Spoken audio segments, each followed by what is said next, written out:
Bonjour à tous. Avant de commencer, n'oubliez pas de liker et de vous abonner à la chaîne, et laissez un commentaire pour nous dire d'où vous venez et à quelle heure vous regardez cette vidéo. Ainsi, YouTube continuera à vous proposer des histoires comme celle-ci. Maintenant, commençons. Personne dans ma famille ne parlait jamais des morts. C'était ainsi que nous vivions, je suppose. J'ai grandi dans une petite maison en Ohio rural, le genre d'endroit où tout le monde se connaissait et où rien d'excitant ne se passait, à part les repas paroissiaux et les matchs de football du lycée. Mon frère Elliot avait 4 ans de plus que moi, ce qui signifiait que, lorsque j'ai commencé la maternelle en 1994, il était déjà une figure mystérieuse qui passait la plupart de son temps dans sa chambre ou à errer dans les bois derrière notre propriété. Nos parents travaillaient de longues heures dans une usine de fabrication à 2 villes de là, donc Elliot et moi étions souvent seuls après l'école. Il était silencieux, du genre de silence que les adultes prenaient pour de la politesse ou de la timidité. Les professeurs l'adoraient. Les voisins disaient qu'il était un si gentil jeune homme. Mais même enfant, quelque chose dans la façon dont il observait les choses me mettait mal à l'aise, bien que je n'ai jamais su comment l'expliquer. Le premier animal de compagnie qui mourut fut mon hamster, Cacahuète. J'avais 7 ans et je ne l'avais eu que depuis 3 semaines lorsque je le trouvai raide dans sa cage un matin, son petit corps tordu d'une manière qui semblait anormale même à mes yeux d'enfant. Ma mère dit qu'il avait probablement fait une crise cardiaque, que les hamsters étaient des créatures fragiles. Elliot se tenait sur le seuil de ma porte pendant que je pleurais, son visage complètement vide. Et quand notre mère quitta la pièce, il me dit qu'il pouvait m'aider à enterrer Cacahuète dans le jardin. Je me souviens de la façon dont il manipula le petit corps avec soin, comme s'il était presque fasciné par son poids dans sa paume. 2 mois plus tard, le chat du voisin disparut, puis ce fut le chien de la famille Thornton, au bout de la rue. Les gens accusèrent les coyotes. Elliot ne dit jamais rien à ce sujet, mais je remarquai qu'il commença à passer plus de temps dans ces bois, rentrant à la maison avec de la terre sous les ongles et des égratignures sur les avant-bras qu'il prétendait venir de buissons épineux. À l'époque où j'atteignis le collège, j'avais appris à tenir un catalogue mental des coïncidences étranges. Billy Ashworth se cassa le bras en tombant de son vélo sur un itinéraire qu'Elliot avait suggéré comme raccourci. Megan Prior eut une intoxication alimentaire lors d'une fête d'anniversaire où Elliot avait aidé à servir le gâteau. Un garçon nommé Danny Schultz, qui s'était moqué des vêtements d'occasion d'Elliot, eut soudain une réaction allergique sévère pendant la pause déjeuner, bien que l'infirmière scolaire ait juré qu'il n'y avait pas d'arachide dans ce qu'il avait mangé. Chaque incident avait une explication parfaitement raisonnable. Les accidents arrivent tout le temps aux enfants, disait ma mère. Mais je commençais à remarquer comment Elliot posait des questions sur ces personnes dans les jours précédant leur malheur. Des questions décontractées sur leurs emplois du temps, leurs habitudes, ce qu'ils aimaient manger. Et après, il ne semblait jamais surpris. Il hochait simplement la tête lentement lorsque nos parents discutaient des nouvelles pendant le dîner, sa fourchette se déplaçant méthodiquement dans son assiette, ses yeux fixés quelque part au-delà de la fenêtre de la cuisine. L'été de mes 14 ans, le vieux monsieur Callahan, qui vivait au bout de notre route, tomba dans les escaliers de son sous-sol et se cassa la hanche. Il mourut 3 semaines plus tard des complications, et toute la ville assista à ses funérailles. Je me souviens être resté au fond de l'église, observant Elliot sur le banc de devant avec nos parents, sa tête baissée dans ce que tout le monde prenait probablement pour du chagrin ou du respect. Mais je l'avais vu sortir du hangar à outils de monsieur Callahan 2 jours avant la chute. Lorsque je lui demandai ce qu'il faisait là, il sourit simplement et dit qu'il rendait une clé que notre père avait empruntée. Le problème, c'est que je savais pertinemment que notre père n'avait jamais emprunté quoi que ce soit à monsieur Callahan, car les 2 hommes s'étaient disputés pendant des années à propos des limites de propriété. Je n'ai jamais parlé de cela à personne. J'avais 14 ans et une partie de moi voulait encore croire que mon frère était simplement bizarre, pas dangereux. C'était le mensonge que je me racontais depuis très longtemps. Elliot déménagea lorsqu'il eut 18 ans, juste après avoir obtenu son diplôme de lycée avec mention. Il trouva un emploi dans un entrepôt à quelques heures de route, et nos parents agirent comme s'il était parti conquérir le monde. J'étais secrètement soulagé lorsqu'il partit. La maison semblait plus légère, si cela a un sens. Plus de oiseaux morts sur le porche arrière qu'il prétendait que le chat avait apporté, alors que nous n'avions pas de chat. Plus de réveils à 2 heures du matin, au son de la porte arrière qui se fermait, me demandant où il était allé. Je me plongeai dans les études, me fis des amis, allai à l'université en Pennsylvanie et construisis une vie qui n'avait rien à voir avec cette petite maison en Ohio. Elliot et moi échangions peut-être 3 appels par an, toujours pendant les fêtes, toujours bref. Il semblait normal. Il me parlait de ses emplois, de ses appartements, d'une petite amie une fois. Je me convainquis que peut-être j'avais imaginé toutes ces suspicions d'enfance, que peut-être j'avais simplement été une enfant paranoïaque avec une imagination trop fertile cherchant des schémas qui n'existaient pas. Notre père décéda d'une crise cardiaque en 2015, Et notre mère le suivit 2 ans plus tard, après une longue bataille contre le cancer. Ce fut moi qui m'occupais de la plupart des arrangements, car Elliot dit qu'il ne pouvait pas prendre de congé pour les funérailles. Il assista à l'enterrement de notre mère pendant exactement 40 minutes, resta à l'écart du groupe avec des lunettes de soleil malgré le ciel couvert, et partit sans dire au revoir à personne. Après que la succession fut réglée, la maison resta vide pendant des années. Je continuais à payer les impôts fonciers parce que je ne pouvais pas me résoudre à la vendre, mais je n'y retournai jamais. Puis, en octobre dernier, je reçus une lettre du comté indiquant qu'il y avait des violations du code à régler, quelque chose concernant le toit et la végétation envahissante. Je n'eus d'autre choix que de m'y rendre et d'évaluer les dégâts moi-même. J'aurais dû engager quelqu'un pour s'en occuper. J'aurais dû ne jamais remettre les pieds dans cette maison. Le trajet prit près de 5 heures, et j'arrivais juste au moment où le soleil commençait à se coucher. La maison semblait plus petite que dans mes souvenirs, affaissée sous le poids des années de négligence. La peinture s'écaillait en longues bandes. Les gouttières pendaient, détachées.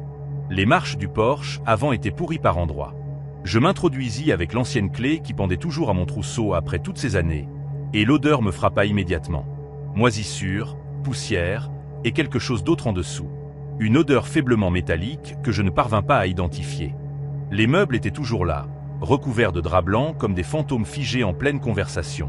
Je traversai le salon, la cuisine, l'ancienne chambre de mes parents. Tout était exactement comme il avait laissé, préservé sous une épaisse couche de crasse. Mais lorsque je montai les escaliers à l'étage et poussai la porte de la chambre d'Elliot, je trouvai quelque chose que je n'attendais pas. La pièce avait été entièrement vidée, à l'exception d'une seule boîte en carton posée au milieu du sol. Elle n'était pas poussiéreuse comme tout le reste. Quelqu'un était venu ici récemment. J'aurais dû partir immédiatement. Chaque instinct en moi hurlait de retourner à ma voiture et de m'éloigner, d'appeler un agent immobilier et de tout gérer à distance. Mais je ne pus m'empêcher d'ouvrir cette boîte. À l'intérieur, il y avait des carnets, des dizaines, du genre cahier de composition bon marché avec des couvertures en marbre noir et blanc. Et sous les carnets, il y avait des dessins. J'en sortis le premier et mon souffle se bloqua dans ma gorge. C'était un croquis détaillé d'un chat, anatomiquement précis. Mais le chat était ouvert, ses organes étiquetés d'une écriture soignée. Il y avait des notes dans les marges sur les incisions qui provoquaient le plus de pertes de sang, sur les organes qui pouvaient être retirés alors que l'animal était encore en vie. Je feuilletai d'autres pages et trouvai des chiens, des oiseaux, des écureuils, tous documentés de la même manière. Des dates étaient inscrites en haut de chaque page. La plus ancienne que je trouvai datait de 1991, lorsqu'Elliot n'avait que 9 ans. Les carnets étaient pires. Ils étaient organisés par année, chacun rempli de l'écriture d'Elliot à l'encre bleue qui avait pâli avec le temps. Il avait tout documenté. Nom, adresse, routine quotidienne, faiblesse. Il y avait des pages dédiées à des personnes spécifiques, nos voisins, nos camarades de classe, même nos propres parents. Il avait noté à quelle heure notre père partait au travail, quels médicaments notre mère prenait, les jours où j'avais des cours de piano. Une entrée décrivait en détail comment il avait desserré les boulons de la rampe de l'escalier du sous-sol de M. Callahan, calculant l'angle de la chute et la probabilité de blessures graves en fonction du poids et de la densité osseuse de l'homme âgé. Une autre section relatait ses expériences dans les bois, avec des cartes montrant où il avait enterré les restes. Il y avait un carnet entier dédié à ce qu'il appelait des « études de réaction », où il observait comment les gens se comportaient lorsqu'ils avaient peur ou souffraient. Il nous avait tous observés, étudiés comme des spécimens, et aucun de nous ne l'avait jamais su. J'étais toujours assise par terre dans sa chambre, entourée de preuves de la vie secrète de mon frère, lorsque j'entendis une voiture se garer dans l'allée. Mon cœur s'arrêta presque. À travers la fenêtre sale, je vis une berline sombre se garer derrière ma voiture et un homme en costume gris en sortir. Pendant un moment terrible, je crus que c'était Elliot, qu'il avait somme su que je serais là. Mais l'homme qui frappa à la porte d'entrée se présenta comme le détective Paul Harmon de la police d'État. Il cherchait des informations sur mon frère. Une jeune femme avait disparu d'une ville à environ 100 km d'ici. Une certaine Brittany Lowe, 23 ans, qui avait disparu de son appartement 3 semaines plus tôt sans laisser de traces. Le nom d'Elliot était apparu lors de l'enquête. Ils avaient trouvé ses empreintes digitales sur sa boîte aux lettres, et un voisin avait vu quelqu'un correspondant à sa description observer son immeuble à plusieurs reprises dans les semaines précédant sa disparition. Le détective me demanda quand j'avais parlé à mon frère pour la dernière fois, et je réalisai que je ne m'en souvenais pas. Cela faisait au moins 2 ans, peut-être plus. Je montrai au détective Harmon tout ce que j'avais trouvé.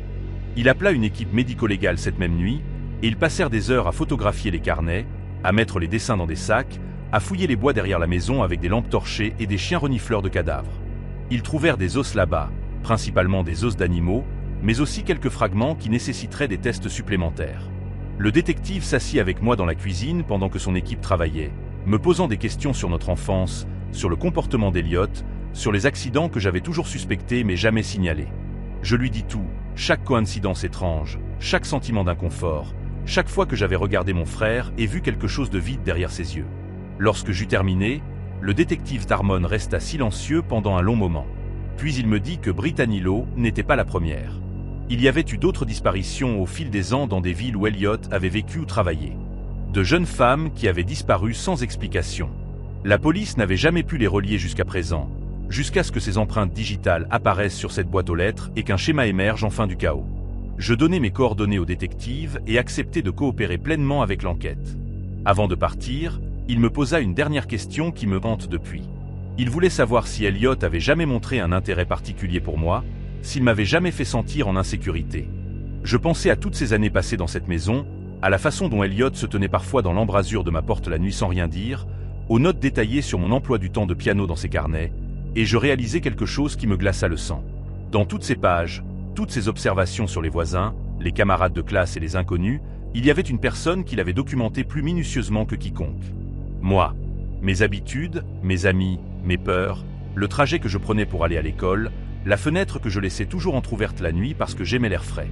La dernière entrée à mon sujet datait de 6 mois plus tôt, bien après que j'ai déménagé, bien après que j'ai cru m'être échappé. Il avait écrit mon adresse actuelle en Pennsylvanie, le nom du café où je m'arrêtais chaque matin, et une seule phrase en bas de la page. Elle a toujours su qu'elle devrait être réglée un jour. Cela faisait 3 mois. Je ne vis plus en Pennsylvanie. J'ai vendu mon appartement, quitté mon travail et déménagé dans un autre état où je reste chez une amie dont l'adresse n'est pas liée à mon nom de quelque manière que ce soit. J'ai changé mon numéro de téléphone, supprimé tous mes comptes sur les réseaux sociaux et acheté un pistolet que je garde dans le tiroir de ma table de nuit. Le détective Harmon m'appelle toutes les quelques semaines pour me donner des nouvelles de l'enquête, mais il n'y a pas grand-chose à rapporter. Elliot a disparu.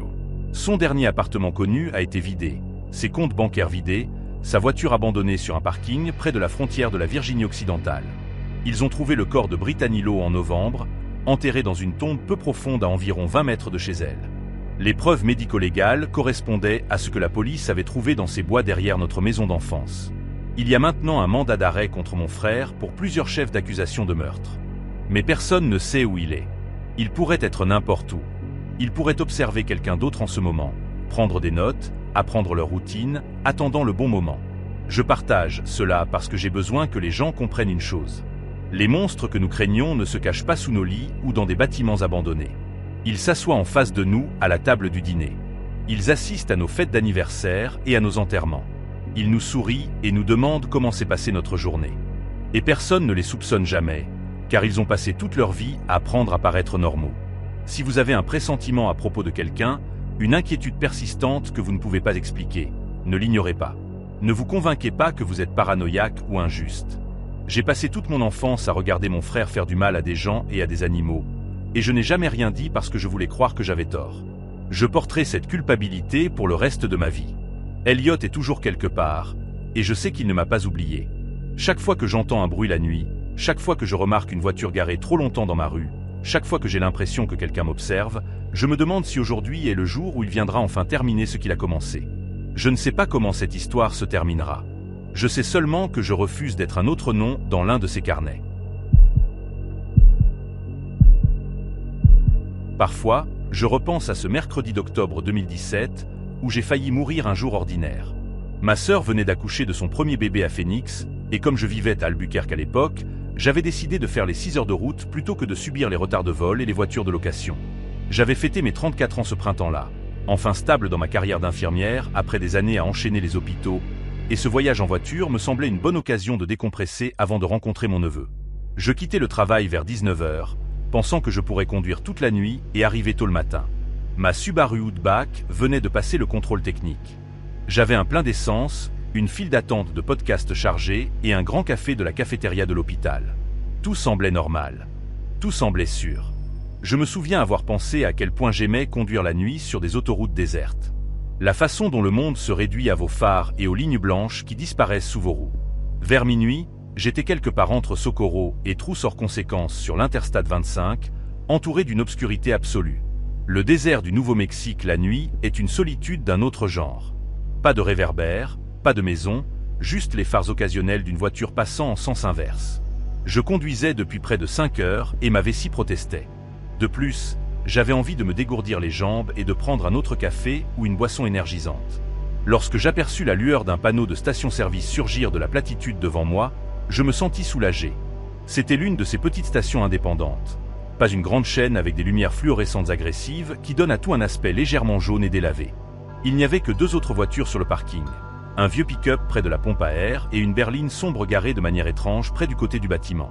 Je me garai à une pompe proche de l'entrée du magasin, sans vraiment réfléchir à la position, simplement impatiente d'utiliser les toilettes. Le magasin à l'intérieur était petit et exigu. Des étagères serrées les unes contre les autres avec cet assortiment aléatoire que l'on trouve dans les stations-service rurales. De l'huile moteur à côté de sachets de chips, des peluches poussiéreuses accrochées à un présentoir près de la caisse.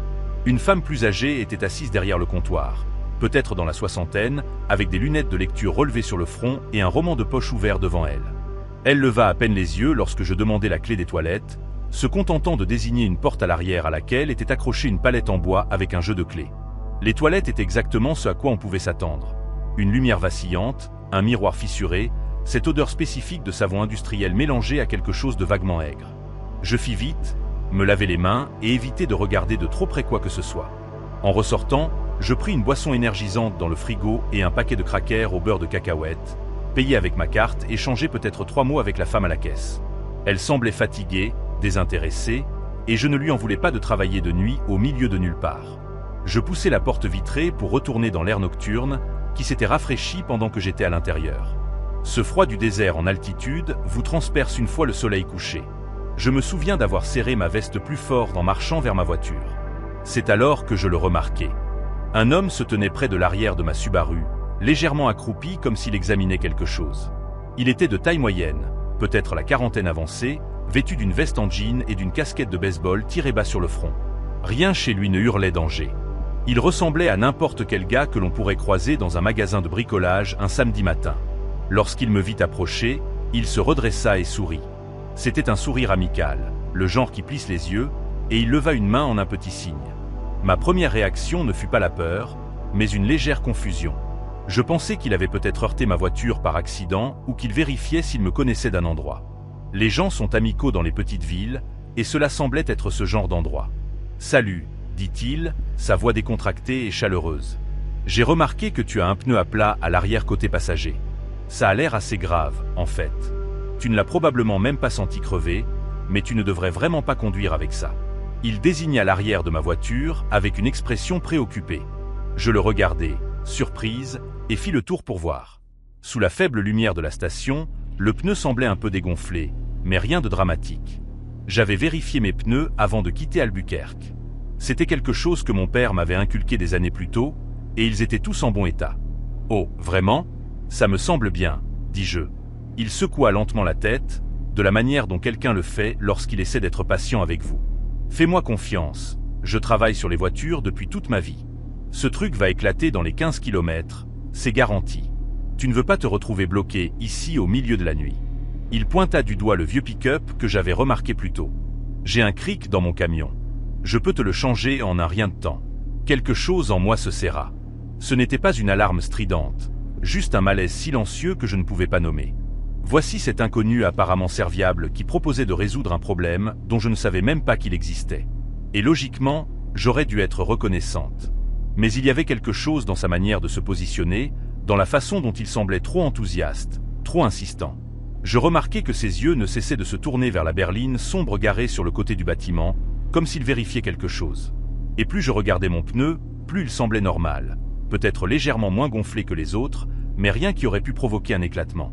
Je pensais à tous les podcasts de faits divers que j'avais écoutés lors de longs trajets, à toutes ces histoires de femmes qui avaient ignoré leurs instincts parce qu'elles ne voulaient pas paraître impolies ou paranoïaques. Ma mère disait toujours que la politesse avait tué plus de femmes que n'importe quoi d'autre. Je pris une décision à ce moment-là qui m'a probablement sauvé la vie. Vous savez quoi ?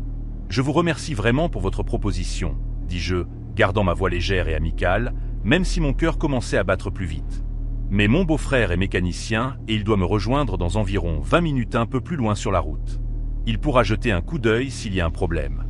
C'était un mensonge complet. Mon beau-frère vendait des assurances et ne savait même pas changer une ampoule, mais cela sortit naturellement, comme si je l'avais répété. L'expression de l'homme changea pendant une seconde.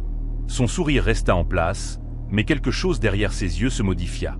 C'était comme regarder un masque glisser et se réajuster si rapidement que l'on finit par se convaincre qu'on l'a imaginé. 20 minutes, hein? C'est long à conduire avec un pneu en mauvais état. Tu pourrais avoir un éclatement et ton véhicule pourrait se retourner. J'ai vu ça arriver. Sa voix avait maintenant une pointe d'agacement sous le ton serviable. Il fit un pas vers moi et j'eus instinctivement un mouvement de recul vers la portière côté conducteur. Je pense vraiment que tu devrais me laisser jeter un coup d'œil. Ça ne prendra que quelques minutes. Je secouai la tête et sortis mes clés de la poche de ma veste, appuyant sur le bouton de déverrouillage, même si les portes étaient déjà déverrouillées. Je voulais simplement qu'il entende le bip, qu'il sache que j'étais prête à partir. Je vais bien, mais merci beaucoup pour votre inquiétude. Passez une bonne soirée. Je me déplaçai rapidement vers le côté conducteur, pas tout à fait en courant, mais pas en marchant non plus de manière décontractée. Alors que j'ouvrais la porte, je le regardai une dernière fois. Il se tenait exactement là où je l'avais laissé, me regardant avec une expression que je ne peux toujours pas décrire complètement.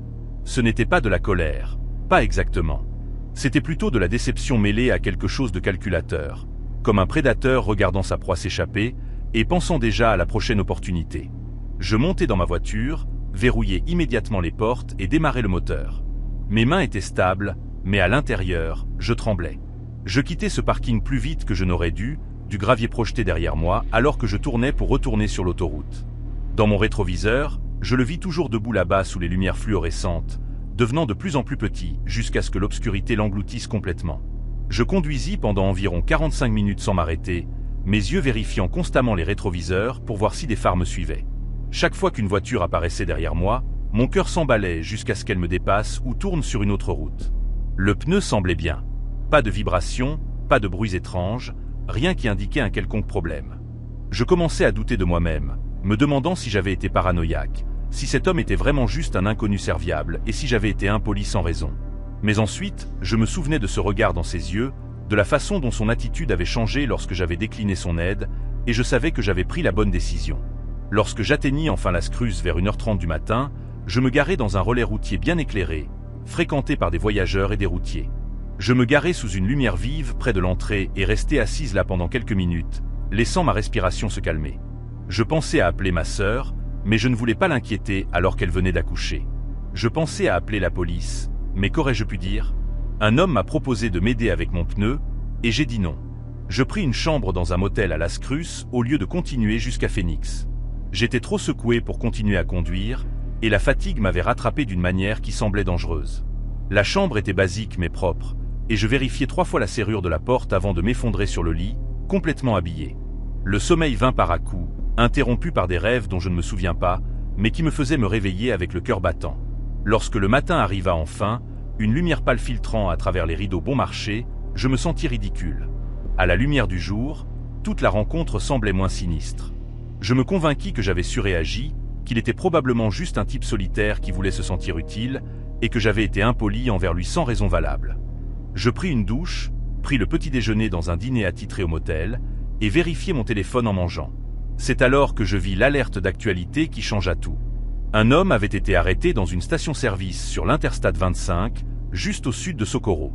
L'article disait qu'il était recherché en lien avec la disparition d'au moins 4 femmes au cours des 3 dernières années. Tout avait disparu alors qu'elles voyageaient seules sur des autoroutes isolées au Nouveau-Mexique et en Arizona. Sa méthode était toujours la même.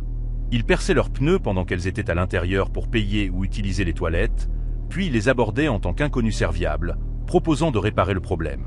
Les femmes qui acceptaient son aide n'avaient plus jamais été revues vivantes. La police avait trouvé des restes sur une propriété qu'il possédait à environ 100 km de l'autoroute, enterrés dans des tombes peu profondes dans le désert. Son nom était imprimé dans l'article, mais je ne m'en souviens plus maintenant. Mon cerveau refusait simplement de le retenir. Ce dont je me souviens, c'est la photo qu'ils avaient incluse. C'était un cliché de mugshot, son visage éclairé par un éclairage institutionnel dur. Et même s'il ne souriait plus, je le reconnus instantanément. La veste en jean, la forme de sa mâchoire, la façon dont ses yeux semblaient plats et vides sans ce masque amical qu'il portait. C'était lui. C'était l'homme de la station-service. Je lâchai mon téléphone sur la table et dus me cramponner au bord pour rester droite. La serveuse me demanda si j'allais bien et je ne pus même pas lui répondre. Je restais simplement assise là à fixer le vide, essayant de traiter le fait que j'avais été à 3 pieds d'un tueur en série moins de 12 heures plus tôt. Il avait touché ma voiture. Il m'avait regardé dans les yeux et souri. L'article disait qu'il avait été arrêté vers 4 heures du matin, ce qui signifiait qu'il était resté à cette station-service pendant des heures après mon départ, attendant probablement qu'une autre femme se gare seule. Je pensais à la berline sombre garée sur le côté du bâtiment et me demandais s'il y avait eu quelqu'un d'autre à l'intérieur. S'il travaillait avec un complice, si j'avais été encore plus proche du danger que je ne le pensais. J'appelai ma sœur et lui dis que je serais en retard, qu'il s'était passé quelque chose et que je devais d'abord m'occuper de quelque chose. Puis j'appelai la police d'État du Nouveau-Mexique. Un détective descendit de Socorro pour me rencontrer à Las Cruces cet après-midi-là. Elle s'appelait Gutiérrez et elle avait une présence calme et stable qui m'aida à garder mon sang-froid. Pendant que je faisais ma déposition, je lui racontais tout. L'heure à laquelle j'étais arrivé, ce qu'il avait dit, comment il s'était comporté, la berline sombre, tout. Elle prit des notes sans m'interrompre, hochant parfois la tête. Et lorsque j'eus terminé, elle me demanda si j'accepterais que ma voiture soit examinée par leur équipe médico-légale. Je dis oui sans hésiter. Ils trouvèrent la perforation en quelques minutes. C'était un petit trou net dans le flanc du pneu arrière côté passager, fait par quelque chose de pointu et étroit, probablement un allen ou un poinçon à glace. Le technicien médico-légal dit qu'il était conçu pour provoquer une fuite lente, le genre qui ne serait pas immédiatement notissable, mais qui m'aurait laissé en panne dans les 30 ou 40 km. Le détective Gutiérrez me dit plus tard qu'ils avaient trouvé le même outil dans son camion, ainsi que des liens en plastique, du ruban adhésif et un couteau de chasse à bord dentelé. Elle ne me dit pas ce qu'ils avaient trouvé d'autre dans son camion, et je ne demandais pas. Certaines choses, je n'ai pas besoin de les savoir. J'arrivai à Phoenix 2 jours plus tard et tins mon neveu pour la première fois. Il était si petit, si complètement inconscient de tout ce qui dépassait la chaleur, le lait et le sommeil. Et je me souviens avoir pleuré en le tenant d'une manière qui déconcerta ma sœur jusqu'à ce que je lui explique ce qui s'était passé. Elle me serra dans ses bras pendant que je sanglotais. Et nous restâmes éveillés une grande partie de cette nuit-là à parler de rien et de tout, comme le font les sœurs lorsque l'une d'elles a frôlé quelque chose de terrible. Je pense encore à cette nuit à la station-service plus souvent que je ne voudrais l'admettre. Parfois, je me demande ce qu'il est advenu des femmes qui n'ont pas eu autant de chance que moi. Celles qui ont dit oui lorsqu'il proposait son aide, celles qui sont montées dans son camion ou l'ont laissé les suivre jusqu'à un endroit tranquille sur le bord de la route.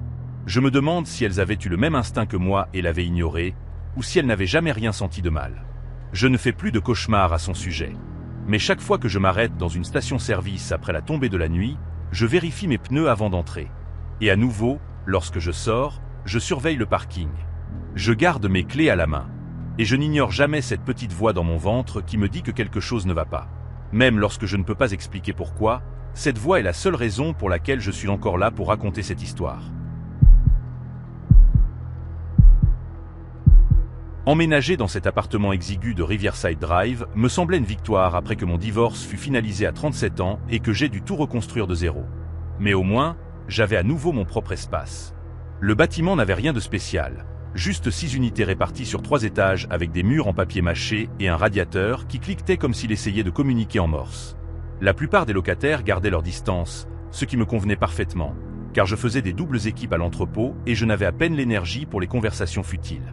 La seule personne que je connaissais vraiment était Madame Paulson, de l'étage du dessous, qui laissait des cookies faits maison devant ma porte chaque dimanche et me demandait toujours si je mangeais suffisamment. L'unité directement en face de la mienne, le 3B, était occupée depuis avant que j'emménage. Mais en 4 mois, je n'avais aperçu le locataire que 2 fois. Les 2 fois vers 3 heures du matin, alors que je me traînais vers la salle de bain et que je l'avais surpris en train de traîner des sacs poubelles noirs dans le couloir. Ces sacs m'avaient marqué d'une manière que je ne pouvais pas tout à fait expliquer. La façon dont il les serrait à 2 mains, penché en arrière comme s'il traînait quelque chose d'impossible à soulever. Les ordures normales ne font pas gonfler les veines du cou comme ça. Elles ne nécessitent pas de se déplacer latéralement dans le couloir pour gérer le poids. La première fois que je l'avais vu, un grand type aux cheveux clairsemés et aux épaules trop larges pour son cadre étroit, j'avais pensé qu'il se débarrassait peut-être de vieux livres ou qu'il vidait la litière de plusieurs boîtes à chats en une seule fois. La deuxième fois, environ 3 semaines plus tard, même scénario, au milieu de la nuit, même type de sac, même mouvement laborieux, sauf que cette fois, il y avait un bruit humide alors qu'il les traînait devant ma porte, comme si quelque chose à l'intérieur avait fui et créé une succion contre le plastique. Il dut remarquer que ma porte était entr'ouverte, car il s'arrêta, tourna la tête juste assez pour que je puisse voir son profil dans la faible lumière du couloir, et resta là pendant peut-être 10 secondes avant de continuer vers l'escalier. Tout changea un jeudi soir, début octobre, lorsque je rentrais du travail et trouvais le couloir empestant l'eau de javel mélangée à autre chose. Une odeur métallique et fausse qui me brûlait les sinus. L'odeur venait de la grille de ventilation entre nos portes. Si forte qu'elle me faisait pleurer. Alors que je farfouillais avec mes clés, j'entendais des bruits provenant de l'intérieur du 3B. Un grattement rythmé, comme si quelqu'un traînait des meubles sur le sol selon le même schéma encore et encore, accompagné de temps en temps par le bruit sourd de quelque chose de lourd qui tombait. Pendant 20 minutes, je restais assise sur mon canapé à écouter ce grattement à travers le mur mitoyen, essayant de me convaincre que c'était juste quelqu'un qui faisait un grand ménage ou peut-être qui refaisait ses sols. Mais lorsque le grattement cessa, j'entendis l'eau couler pendant ce qui dut être 2 heures d'affilée, les tuyaux dans les murs gémissant sous le flux constant, puis un silence si complet que l'appartement d'à côté semblait être devenu un vide. Le lendemain matin, je tombais sur notre gérant, Eugène, près des boîtes aux lettres et mentionnais l'odeur et le bruit, essayant de garder un ton décontracté comme si je faisais simplement la conversation. Eugène, un type trapu qui portait toujours la même salopette tachée de peinture, leva à peine les yeux de la pile de notifications de loyer en retard qu'il triait et marmonna quelque chose à propos du locataire du 3B qui l'avait informé qu'il faisait un grand ménage, qu'il avait un problème de cafard nécessitant des produits chimiques lourds. Cette explication aurait pu me satisfaire si je n'avais pas remarqué la tache rouille sur le seuil du 3B plus tard cet après-midi-là. Une fine ligne de liquide rougeâtre qui avait séché en une croûte le long du seuil. Lorsque je me penchai pour regarder de plus près, cette odeur métallique me frappa à nouveau, plus forte que l'eau de javel, et je la reconnus alors. C'était la même odeur que celle de la boucherie où mon père travaillait quand j'étais enfant. Cette odeur lourde de faire du sang qui ne s'en va jamais tout à fait. Je commençais à faire attention après cela, peut-être plus que je n'aurais dû, en notant chaque bruit qui traversait ces murs. Le gars du 3B gardait des heures bizarres. J'entendais sa porte s'ouvrir et se fermer à 2, 3, 4 heures du matin, toujours suivi de ses pas prudents se dirigeant vers l'escalier. Parfois, je jetais un coup d'œil par mon Judas quand je l'entendais venir, le regardant émerger avec un autre sac noir, le tenant toujours de la même manière, se déplaçant toujours avec cette même démarche contrainte. Une fois, le sac avait une déchirure, et quelque chose de sombre coula sur le tapis du couloir, laissant une traînée de taches qui avaient disparu le matin, nettoyées avant que quiconque ne les remarque. Je commençais un carnet, notant les dates et les heures comme une sorte de détective amateur, me disant que j'étais paranoïaque tout en étant incapable d'arrêter de documenter chaque occurrence étrange. Le 10 octobre, à 3h15, des sacs lourds à nouveau. Le 13 octobre, une odeur chimique si forte que j'avais dû ouvrir toutes mes fenêtres. Le 15 octobre, je trouvai ce qui ressemblait à un onglet dans le couloir, mais je me convainquis que ce n'était qu'un morceau de plastique. À la 3e semaine d'octobre, je ne dormais plus très bien, sursautant à chaque bruit venant de chez le voisin, vérifiant mes verrous chaque fois que j'entendais sa porte s'ouvrir. Madame Paulson mentionna qu'elle faisait des cauchemars. Elle disait que tout le bâtiment semblait différent dernièrement, comme si quelque chose de mauvais s'était infiltré dans les murs. J'avais envie de lui parler de mes soupçons, mais comment expliquer à une femme de 70 ans que je pensais que mon voisin faisait peut-être quelque chose de terrible sans avoir l'air complètement dérangé? Au lieu de cela, je retournai voir Eugène avec plus de préoccupation, lui montrer les photos que j'avais prises des taches dans le couloir, lui indiquer la fréquence des activités nocturnes. Eugène me regarda comme si je perdais son temps. Il dit que le locataire du 3B n'avait jamais manqué un loyer, n'avait jamais eu de plaintes officielles, et suggéra peut-être que je m'occupe de mes affaires si je voulais continuer à profiter du loyer en dessous du marché que nous avions tous. Cette nuit-là, vers minuit, j'entendis des pas s'arrêter juste devant ma porte. Aucun mouvement, juste quelqu'un debout là, respirant. Et quand je regardai par le Judas, je vis l'arrière d'une tête, comme si la personne avait le visage collé contre ma porte. Je restai figé devant ce Judas pendant 5 minutes, regardant cette tête rester parfaitement immobile contre ma porte, jusqu'à ce que finalement la personne recule et que je réalise que c'était lui, le locataire du 3B, debout dans le couloir, fixant ma porte avec une expression vide, ses mains pendantes sur les côtés. Il resta là encore 1 minute avant de se retourner et de marcher vers son appartement, fermant la porte avec un clic doux qui, d'une manière ou d'une autre, semblait plus menaçant que s'il avait claqué. Le sommeil était impossible après cela, alors je restais assise dans mon salon avec une batte de baseball sur les genoux, écoutant les bruits venant du mur, plus de grattements, plus d'eau qui coulait, et occasionnellement ce qui ressemblait à un outil électrique. Pendant ces 2 semaines au motel, je continuais d'appeler le poste de police, demandant des nouvelles de la vérification de bien-être, me faisant transférer entre les services jusqu'à ce que quelqu'un me dise enfin qu'ils avaient frappé à la porte du 3B. Personne n'avait répondu, et sans motif probable, c'était tout ce qu'ils pouvaient faire. J'essayais même d'appeler la ligne de signalement du FBI, me sentant ridicule en expliquant mes préoccupations à un agent qui prit poliment les informations et dit qu'il regarderait si quelque chose correspondait à leur dossier en cours.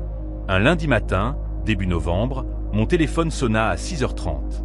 C'était Eugène, sa voix tremblante, me disant de venir immédiatement au bâtiment, mais de ne pas entrer. Juste d'attendre dans le parking. Lorsqu'accent grave mon arrivée, tout le pâté de maison était cordonné de rubans jaunes. Des voitures de police partout, des officiers en tenue tactique entrant et sortant du bâtiment. Un détective nommé Gillespie m'écarta, me montra sa plaque et commença à me poser des questions sur le locataire du 3B. Quand l'avais-je vu pour la dernière fois? Avais-je remarqué quelque chose d'inhabituel? Avais-je eu des interactions avec lui? Je lui tendis mon carnet, lui montrai toutes les photos sur mon téléphone et vis son expression passer de la détachement professionnel à une inquiétude sincère. Alors qu'il feuilletait les pages, il s'éloigna pour passer un appel téléphonique. Et lorsqu'il revint, il me dit qu'il le traquait depuis 3 ans à travers 4 États, qu'il était recherché en lien avec au moins 11 disparitions et que mes rapports les avaient aidés à enfin localiser son emplacement après qu'il eut fait une erreur en se débarrassant de preuves dans une poubelle à 2 pâtés de maison de là. Ils nous tinrent à l'écart du bâtiment pendant 3 jours pendant que l'équipe médico-légale travaillait.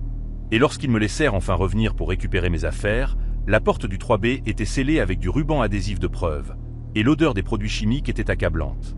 Le détective Gillespie m'accompagna jusqu'à mon appartement, attendit pendant que je faisais mes valises avec tout ce que je possédais dans des boîtes, puis lâcha quelque chose qui me fit fléchir les genoux.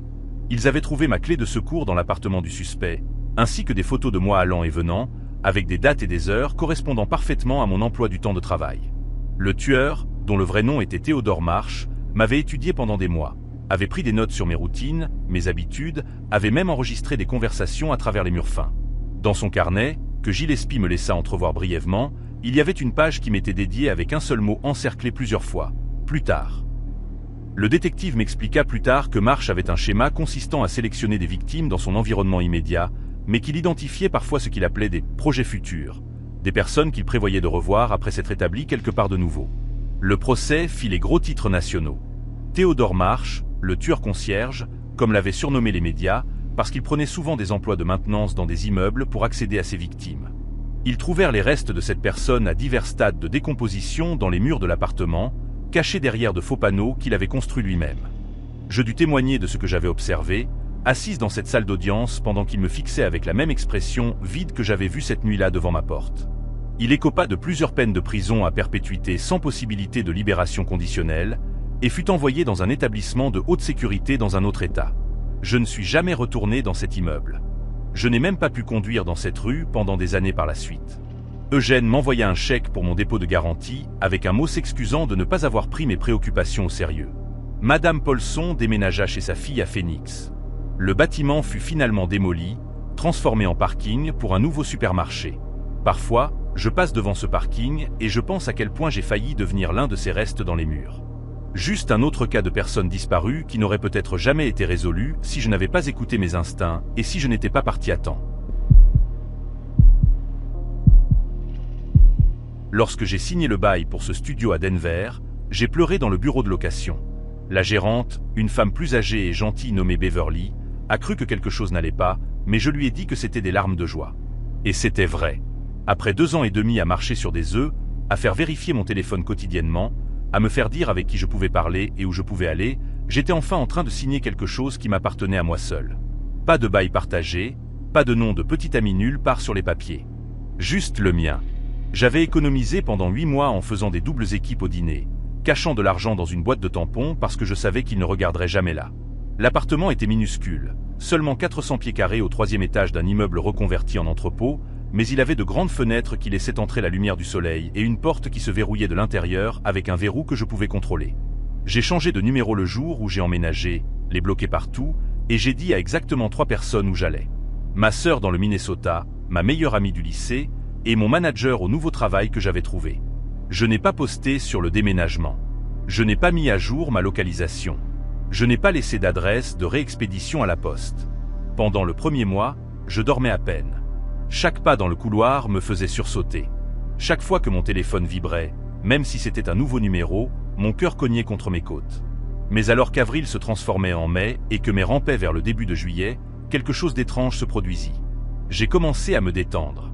Je me réveillais le matin et faisais du café sans me demander si je l'avais mal préparé.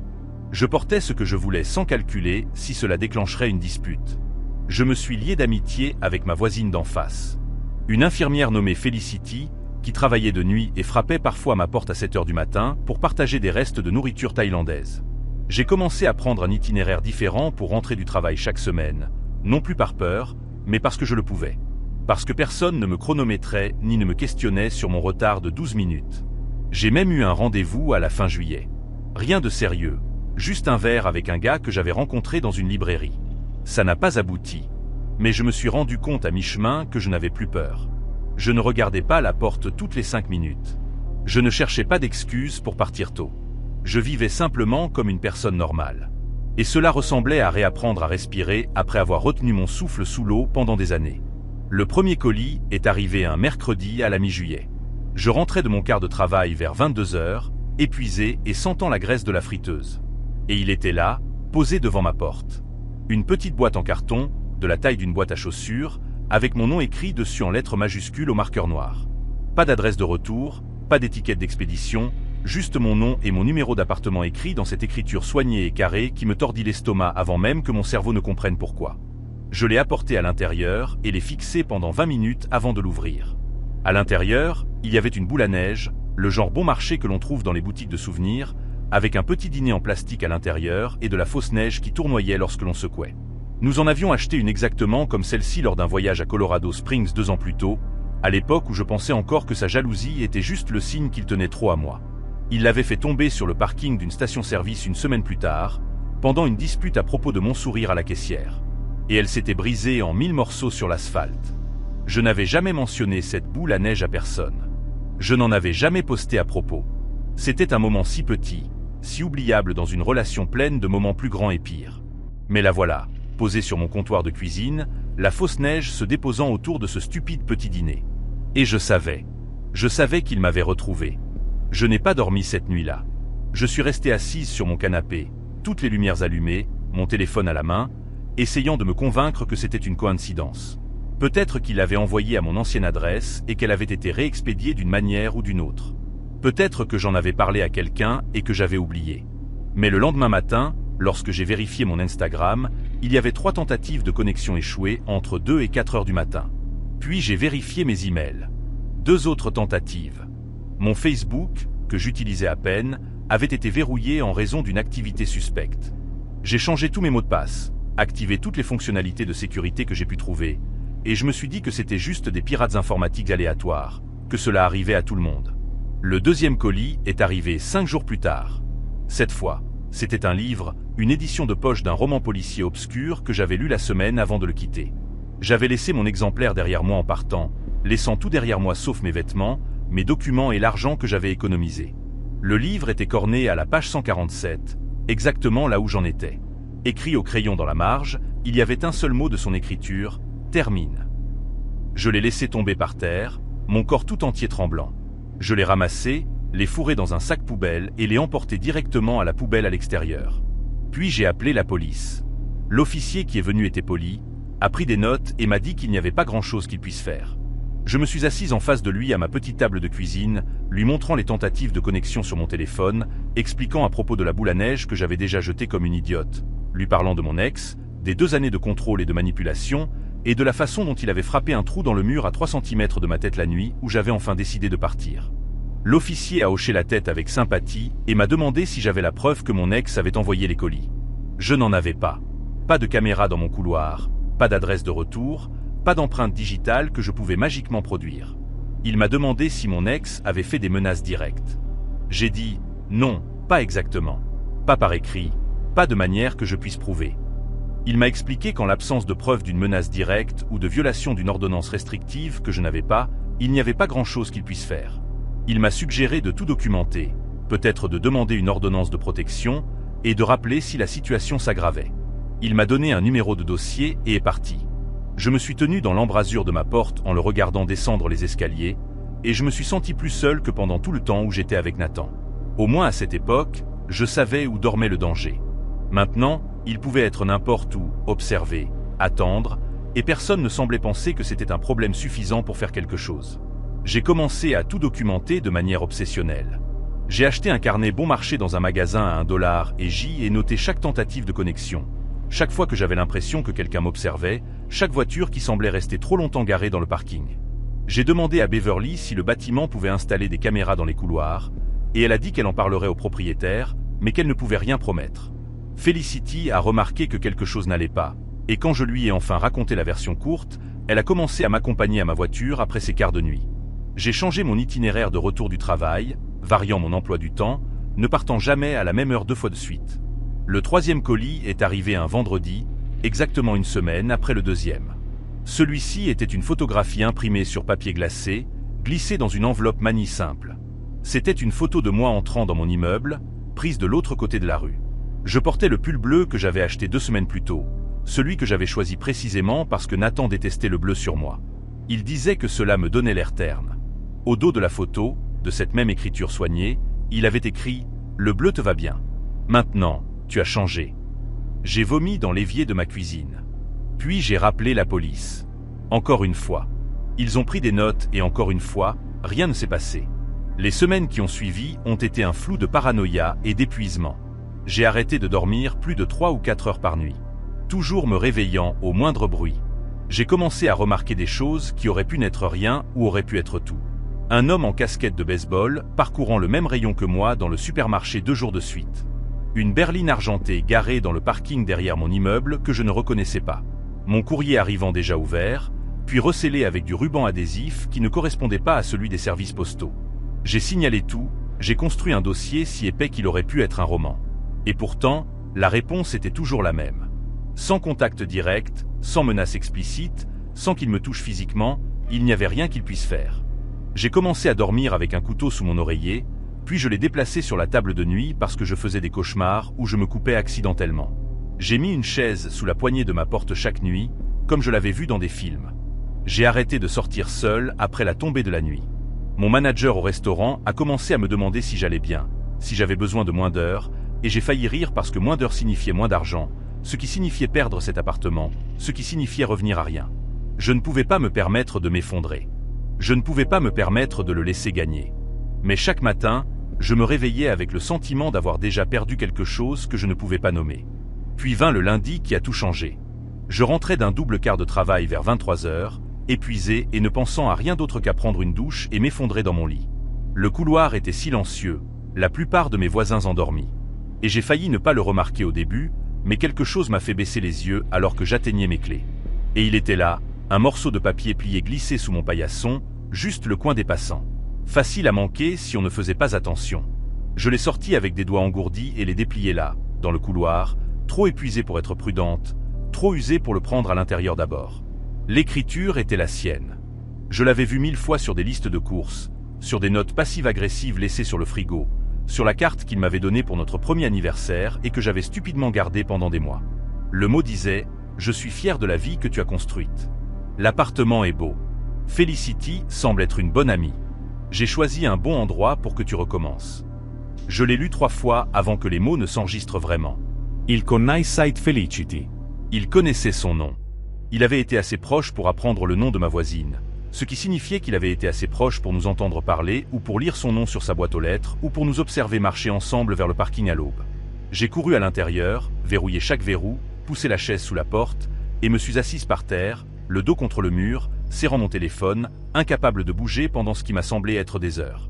Le lendemain matin, je me suis rendu directement au bureau de Beverly avant mon quart de travail. Je devais avoir l'air folle.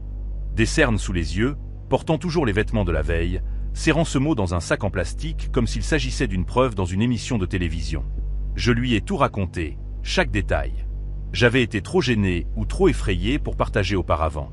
Elle m'a écouté sans m'interrompre, et lorsque j'ai terminé, elle a pris son téléphone et a appelé directement le propriétaire du bâtiment. En moins de 2 heures, j'étais assise dans un petit bureau de sécurité au sous-sol dont je ne connaissais même pas l'existence, regardant des images des caméras du parking-garage avec Beverly et un homme nommé Jérôme, qui s'occupait de la maintenance et surveillait apparemment le système de sécurité limité.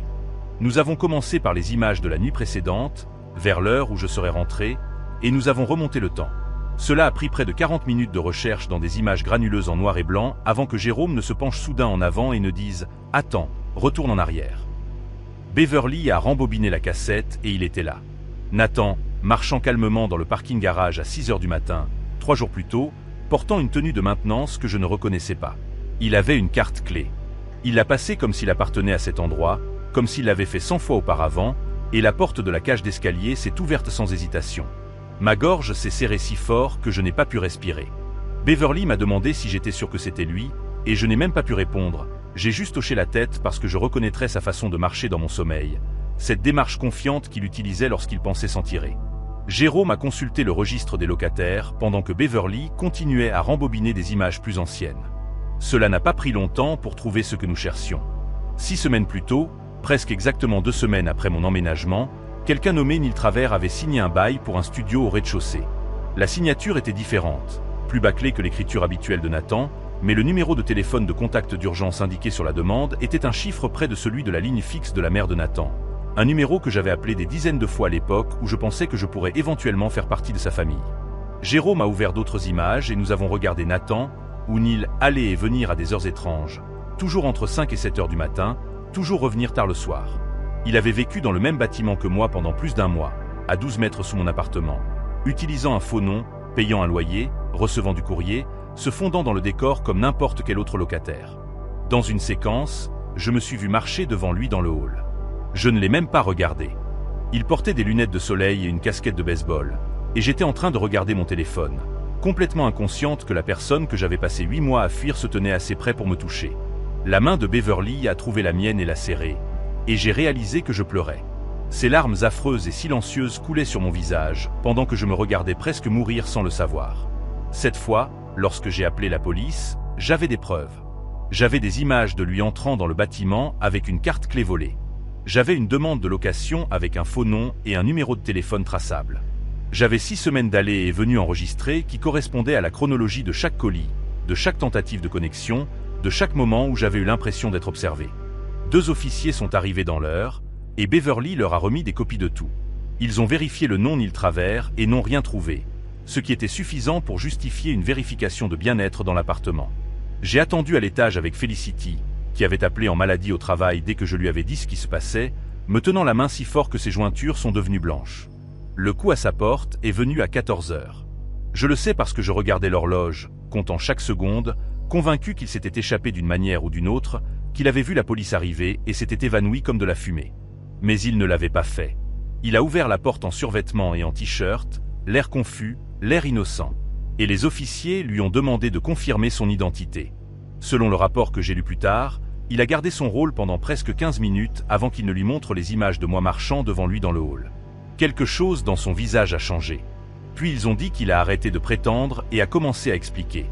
Il leur a dit qu'il voulait juste s'assurer que j'allais bien, qu'il m'aimait trop pour me laisser disparaître, qu'il attendait le bon moment pour me parler, pour réparer ce que j'avais brisé en partant sans dire au revoir.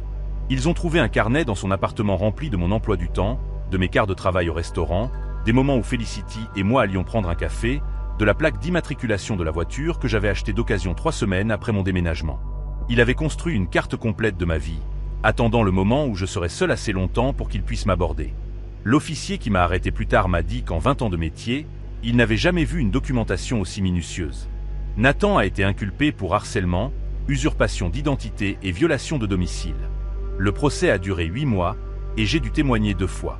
J'ai dû m'asseoir dans une salle d'audience et le regarder pendant que les avocats disséquaient chaque détail de notre relation. Il a écopé de 4 ans, que son avocat a tenté de réduire à 2 pour bonne conduite. Mais la juge a vu le carnet et les images et le schéma, et elle lui a donné la peine maximale autorisée par la loi du Colorado. J'ai quitté cet appartement 3 jours après son arrestation, j'ai séjourné chez ma sœur dans le Minnesota jusqu'à la fin du procès, puis j'ai déménagé quelque part que je ne nommerai pas parce que j'ai appris à mes dépens que la sécurité n'est pas quelque chose que l'on peut tenir pour acquis. Cela fait presque 2 ans maintenant, et je vérifie toujours les verrous 3 fois avant de me coucher. Je varie toujours mon itinéraire de retour. Mon cœur fait toujours un bond lorsque je vois une berline argentée ou un homme en casquette de baseball. Mais je dors aussi toute la nuit la plupart des semaines.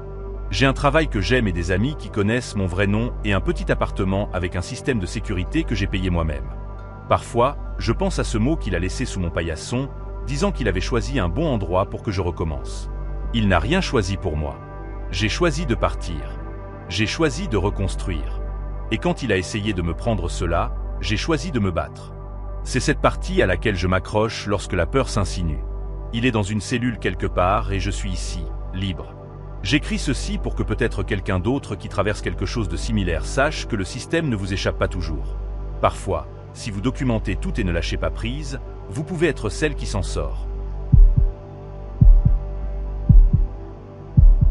Mon père est mort un samedi matin de mars 2023. Et je me souviens avoir pensé que le timing semblait presque délibéré, comme s'il avait choisi le moment le plus calme pour s'éclipser. Il avait 74 ans, luttait contre un cancer du poumon depuis près de 2 ans, et l'infirmière de l'hospice nous a dit qu'il était parti paisiblement dans son sommeil, dans la maison du Montana rural où il avait vécu pendant les 4 dernières décennies. J'ai fait le trajet depuis Denver cet après-midi-là, un voyage de 6 heures sur des routes de montagne que j'avais emprunté des dizaines de fois auparavant, mais jamais dans de telles circonstances. Ma sœur Karen m'a accueilli dans l'allée, les yeux rouges et gonflés, et nous sommes restés là à nous embrasser dans l'air froid du printemps tandis que le soleil se couchait derrière les pins. Notre mère était décédée quand nous étions enfants, donc il ne restait plus que nous deux, les derniers de la famille puis, debout devant une maison qui semblait soudainement incroyablement grande et incroyablement vide. Karen avait déjà commencé à dresser des listes de ce qu'il fallait faire, car c'était sa manière de gérer les choses. Et j'étais reconnaissante pour ses instincts organisationnels, car mon propre esprit semblait rempli de parasites. L'enterrement fut modeste, juste une poignée de voisins et quelques anciens collègues de notre père de la Syrie, où il avait travaillé comme contremaître pendant 25 ans avant de prendre sa retraite. Les gens ont dit des choses gentilles à son sujet, l'ont qualifié d'homme calme, discret, quelqu'un qui gardait ses distances mais était toujours prêt à aider quand on en avait besoin. J'ai hoché la tête et serré des mains, accepté des plats en aluminium recouverts de papier, et tout au long de cela, je n'ai cessé de penser au garage. Cela peut sembler étrange, mais il faut comprendre quelque chose à propos de mon père et de ce garage. C'était son domaine, son sanctuaire, le seul endroit de la maison où personne d'autre n'était autorisé à entrer sans sa permission explicite. Enfant, j'ai rapidement appris que le garage était interdit. Non pas parce qu'il m'avait jamais frappé ou quoi que ce soit de ce genre, mais parce que la seule fois où j'y avais erré à la recherche d'une pompe à vélo, il m'avait trouvé et son visage s'était transformé en quelque chose que je n'avais jamais vu auparavant. Une colère pure et absolue. Le genre qui vous glace le sang. Il m'avait attrapé le bras assez fort pour laisser des bleus et m'avait traîné hors de là. Et il ne m'avait pas adressé la parole pendant 3 jours par la suite. Après cet incident, qui s'était produit quand j'avais peut-être 9 ou 10 ans, je ne me suis plus jamais approché du garage. Karen non plus, ni personne d'autre. Mon père gardait un cadenas lourd sur la porte latérale et un autre sur la porte principale du garage, et il portait les clés sur une chaîne attachée à sa ceinture en permanence. Lorsque j'ai grandi et que j'ai commencé à poser des questions, il me fixait simplement avec ses yeux gris pâles et disait que ce n'était pas mes affaires, qu'un homme avait droit à son intimité, que certaines choses n'étaient pas faites pour être partagées. J'ai supposé qu'il construisait quelque chose là-dedans, peut-être un bateau ou un projet de menuiserie, quelque chose qu'il voulait garder secret jusqu'à ce que ce soit terminé. C'était l'histoire que je me racontais, en tout cas. L'explication qui me permettait de dormir la nuit et de ne pas trop réfléchir à pourquoi mon propre père traitait une pièce de sa maison comme si elle contenait des codes de lancement nucléaire. Karen avait sa propre théorie, selon laquelle il y thésaurisait de l'argent. De l'argent qu'il ne voulait pas que le gouvernement sache. Nous en plaisantions parfois, l'appelions Fort Knox, rions nerveusement chaque fois que le sujet était abordé. Mais maintenant, il était parti et quelqu'un devait s'occuper de la propriété. Karen avait un mari et 2 enfants à Seattle, un travail dont elle ne pouvait pas s'absenter plus d'1 semaine, donc la tâche de vider la maison incomba principalement à moi. Je travaillais à distance comme développeuse logicielle, ce qui signifiait que je pouvais installer mon ordinateur portable n'importe où avec une connexion Wi-Fi décente et continuer à facturer des heures tout en triant 40 ans d'objets accumulés. Les premiers jours furent exactement ce à quoi on pouvait s'attendre. Des allers-retours sans fin au centre de dons avec des boîtes de vieux vêtements. Des disputes au téléphone avec Karen sur ce qu'il fallait garder et ce qu'il fallait jeter. Des moments de chagrin inattendus lorsque je tombais sur quelque chose comme l'écriture de ma mère sur une carte de recettes glissée dans un livre de cuisine. J'évitais le garage. Je me disais que je le gardais pour la fin, que je devais d'abord m'occuper des choses plus faciles. Mais la vérité était que j'avais peur. Pas peur de ce que je pourrais trouver exactement, mais peur de savoir enfin ce que mon père avait caché toutes ces années. Peur que la réponse ne change tout ce que je croyais savoir de lui. Peur que cela ne transforme l'homme que j'avais connu en un étranger. Le 8e jour après l'enterrement, je n'avais plus d'excuses. La maison était presque vide. Les papiers étaient triés, et la seule chose qui restait était le garage et ce qui attendait à l'intérieur. J'ai trouvé les clés dans une petite boîte en bois sur la table de nuit de mon père, exactement là où l'infirmière de l'hospice avait dit qu'elle serait. Il y en avait 3 sur un anneau en laiton terni, chacune usée par des décennies d'utilisation. Mes mains semblaient engourdies alors que je traversais la cour arrière vers la porte latérale, la boue printanière aspirant mes bottes à chaque pas. Le garage était une structure séparée de la maison principale, un bâtiment en bloc de béton sans fenêtre et avec un toit couvert de mousse verte. Il ressemblait à un bunker, à quelque chose conçu pour tenir les gens à l'écart. Et en me tenant devant, j'ai compris pour la première fois à quel point mon père avait mis d'efforts pour s'assurer que personne ne voit jamais ce qu'il y avait à l'intérieur. J'ai inséré la première clé dans le cadenas, l'ai tournée, et j'ai entendu le mécanisme s'ouvrir avec un clic qui semblait beaucoup trop fort dans l'air calme de l'après-midi. L'odeur m'a frappé avant même que j'aie la porte complètement ouverte. Une odeur épaisse et moisie de poussière et de vieux papier, et quelque chose d'autre en dessous. Une odeur faiblement métallique que je ne pouvais pas tout à fait identifier. J'ai tâtonné le long du mur intérieur à la recherche d'un interrupteur et en ai trouvé un. Une seule ampoule nue qui a clignoté 2 fois avant de projeter une faible lueur jaune dans l'espace. Le garage était plus petit que dans mes souvenirs. Peut-être 6 mètres sur 4,5, avec des sols en béton et des murs garnis d'unités de rangement en métal. La plupart des étagères contenaient exactement ce à quoi on pouvait s'attendre dans un garage. De vieilles boîtes de peinture, des outils rouillés, des boîtes de clous et de vis. Mais contre le mur du fond, directement en face de la porte, se trouvait un grand casier métallique avec son propre cadenas. Il avait l'air industriel, le genre de choses que l'on pourrait voir dans un vestiaire de lycée, peint d'un gris terne qui s'était écaillé par endroits pour révéler un gris plus foncé en dessous. J'ai su immédiatement que c'était cela que mon père avait protégé tout ce temps. Pas le garage lui-même, mais ce qui était verrouillé dans ce casier. La deuxième clé de l'anneau s'est adaptée parfaitement au cadenas. Et lorsque j'ai ouvert les portes, les charnières ont hurlé comme si elles n'avaient pas bougé depuis des années. La première chose que j'ai vue étaient les bijoux. Des bagues, des colliers, des bracelets, des boucles d'oreilles. Tous emmêlés dans une boîte en carton, peu profonde sur l'étagère du haut. Certains des morceaux semblaient chers, en or et en argent avec des pierres précieuses qui captaient la lumière, tandis que d'autres étaient des trucs de pacotille bon marché, le genre que l'on pourrait acheter dans une pharmacie. Aucun d'eux n'appartenait à ma mère. Je le sus immédiatement parce que ma mère n'avait jamais possédé beaucoup de bijoux, et ce peu qu'elle avait, Karen et moi l'avions partagé entre nous après sa mort. Sous la boîte à bijoux, il y avait une pile de portefeuilles, peut-être 15 ou 20, de différents styles, couleurs et états d'usure. J'en pris un avec des doigts tremblants et l'ouvris pour trouver un permis de conduire de Californie au nom de Denise Hartley, née en 1961, avec une adresse à Sacramento. La photo montrait une femme blonde mince aux yeux fatigués et un sourire qui n'atteignait pas tout à fait ses yeux. J'en pris un autre et trouvai un permis pour un homme nommé Theodore Ben de Portland, Oregon. Un autre appartenait à quelqu'un nommé Yolanda Fitch de Boise, Idaho. Chaque portefeuille contenait une pièce d'identité, et chaque pièce d'identité appartenait à quelqu'un que je n'avais jamais entendu nommer. Quelqu'un sans lien avec ma famille ou la vie de mon père, autant que je sache. Mes jambes flageolèrent, et je m'assis lourdement sur le sol en béton froid, tenant toujours l'un des portefeuilles dans ma main. Je restai là pendant un long moment, peut-être 5 minutes, peut-être 20, fixant simplement le casier ouvert et essayant de comprendre ce que je voyais. Il devait y avoir une explication, me disais-je sans cesse. Peut-être que mon père collectionnait les portefeuilles perdus. Peut-être qu'il les trouvait sur la route pendant ses voyages d'affaires et avait toujours l'intention de les renvoyer par la poste, mais n'en avait jamais eu le temps. Mais même en formant cette pensée, je savais qu'elle était ridicule. Je le savais de la manière dont on sait quelque chose dans ses os avant que son cerveau ne rattrape. Parce que sous les portefeuilles, il y avait d'autres choses. Des choses qui rendaient l'explication innocente impossible. Un chemisier floral de femme soigneusement plié avec une tache sombre sur le col que je refusais de regarder de trop près. Une ceinture en cuir d'homme avec les initiales TB estampées dessus. Une basket d'enfant, juste une, taille 36, rose délavée avec un personnage de dessin animé sur le côté que je reconnaissais vaguement des années 80.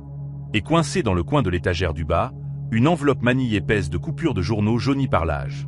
Je me souviens pas avoir décidé d'ouvrir l'enveloppe, seulement que soudain les coupures étaient étalées sur le sol devant moi, et que je les lisais une par une avec une sorte de détachement engourdi, comme si je regardais quelqu'un d'autre passer par l'émotion. Les titres se brouillaient au début, mais certains mots continuaient à sauter aux yeux.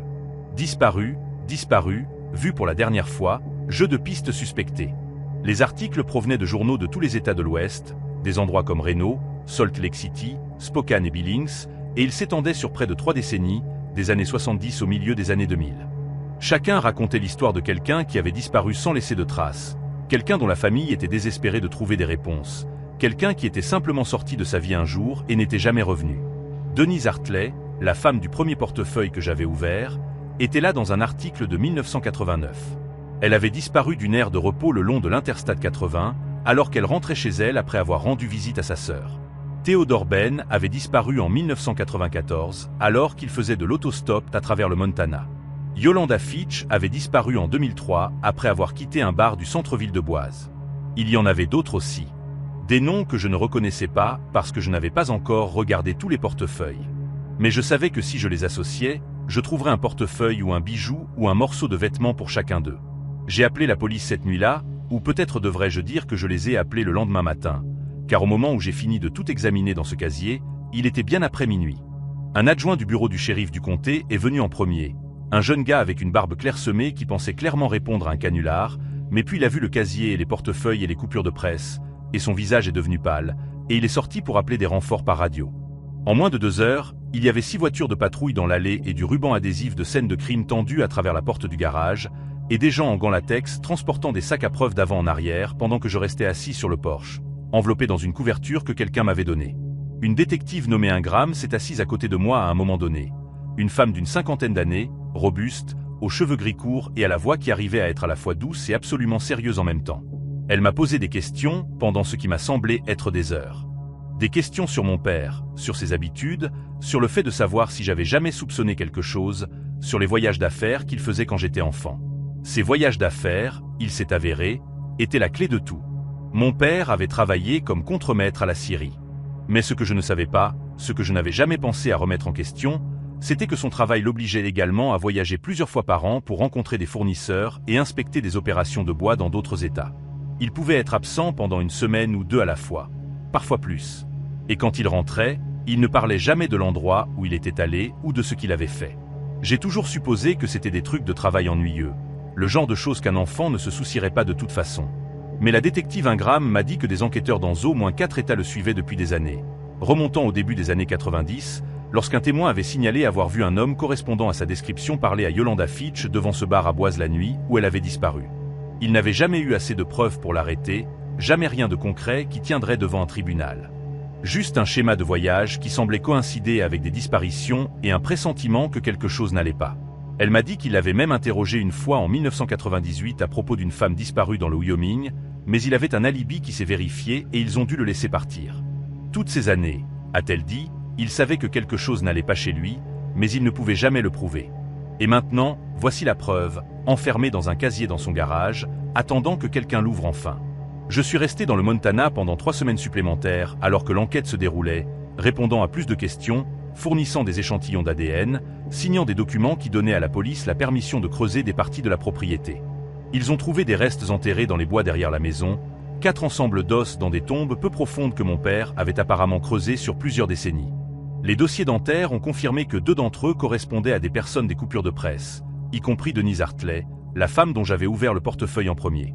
L'équipe médico-légale a estimé qu'il pourrait y en avoir d'autres dispersés dans plusieurs États le long des itinéraires que mon père empruntait autrefois. Et le FBI s'est impliqué à un moment donné parce que les crimes traversaient tant de juridictions. Karen a pris l'avion quand les nouvelles ont fait la une nationale, et nous nous sommes assis ensemble dans une chambre de motel en regardant le visage de notre père apparaître aux infos, écoutant les reporters le décrire comme un tueur en série présumé qui avait échappé à la justice pendant plus de 30 ans. Elle me demandait sans cesse si je me souvenais de quelque chose, d'un signe que quelque chose n'allait pas, et je lui répondais non. Je ne m'en souvenais pas. Il était juste notre père. Calme et privé et parfois en colère, mais jamais rien qui me fasse penser qu'il était capable de cela. Mais c'était un mensonge. Ou du moins pas toute la vérité. Parce que je me souvenais de quelque chose. Quelque chose que j'avais enterré si profondément que je m'étais presque convaincu que cela n'était jamais arrivé. J'avais 12 ans et mon père venait de rentrer d'un de ses voyages. Il était tard, bien après minuit, et je me suis réveillé parce que j'ai entendu le camion se garer dans l'allée. Je me suis levé et suis allé à la fenêtre, qui donnait sur la cour arrière et le garage au-delà. La lune était pleine cette nuit-là, assez brillante pour que je puisse tout voir clairement, et j'ai regardé mon père descendre du camion et faire le tour jusqu'au côté passager. Il a ouvert la porte et en a sorti quelque chose de grand et lourd qu'il portait sur son épaule comme un tapis roulé. Sauf que ce n'était pas un tapis. Je le savais même à l'époque. Je le savais à la façon dont il pliait à des endroits où un tapis ne plierait pas. Je le savais à l'aperçu de peau pâle que j'ai entrevu à la lumière de la lune avant qu'il ne disparaisse dans le garage. Je suis resté à cette fenêtre pendant un long moment, attendant qu'il ressorte.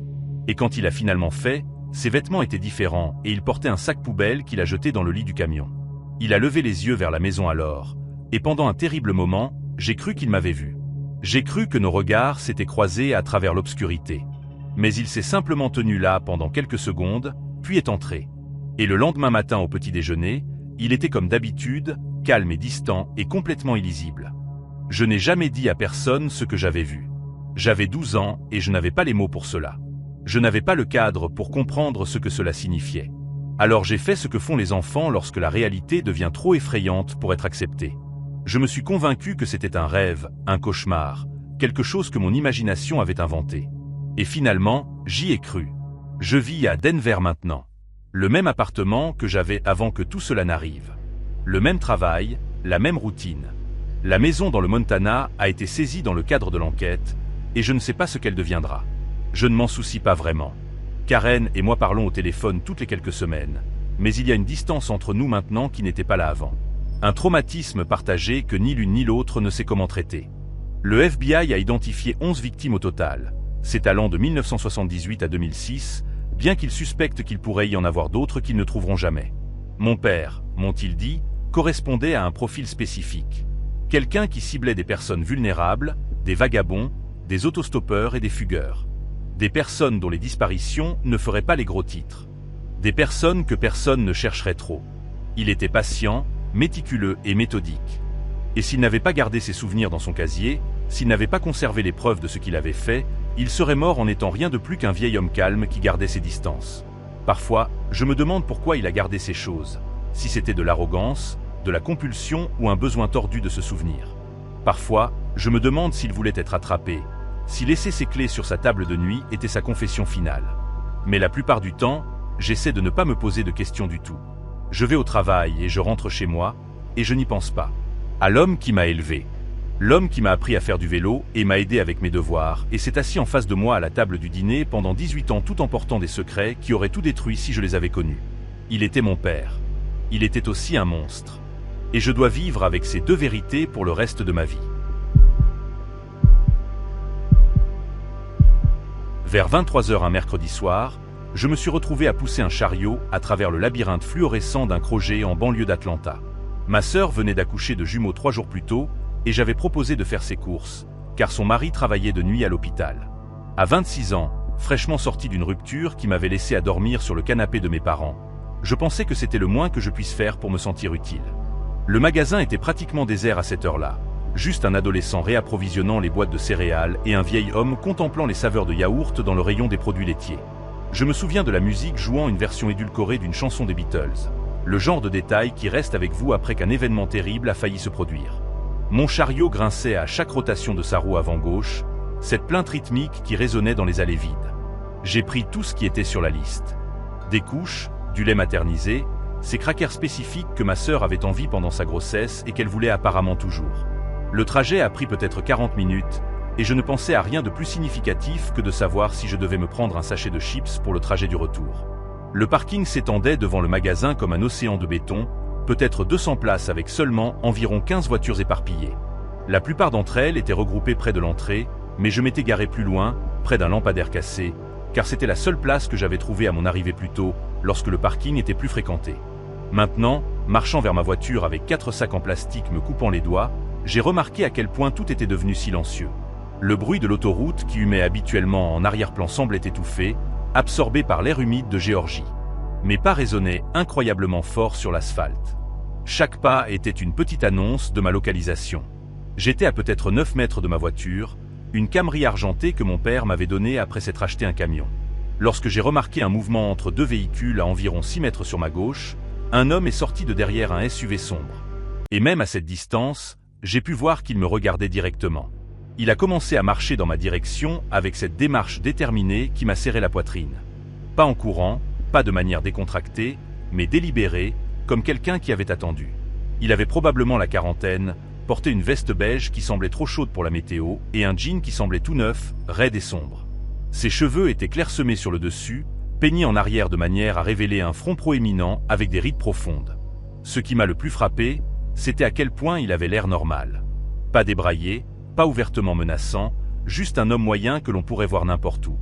Il a levé une main en signe de salut alors qu'il s'approchait, et son visage s'est arrangé en quelque chose ressemblant à de l'amabilité, bien que ses yeux restaient fixés sur moi avec une intensité que le sourire n'atteignait jamais. « Salut », appelait-il quand il était à environ 4,5 mètres, continuant à réduire la distance. « Désolé de te déranger, mais je crois que je connais cette voiture. » Il pointa du doigt ma Camry, et j'ai instinctivement regardé vers elle, ce qui signifiait détourner les yeux de lui pendant une seconde. Quand j'ai regardé à nouveau, il avait couvert encore 1,5 mètre. Ma prise sur les sacs en plastique s'est resserrée, les anses s'enfonçant davantage dans mes paumes. Chaque instinct me disait de continuer à avancer.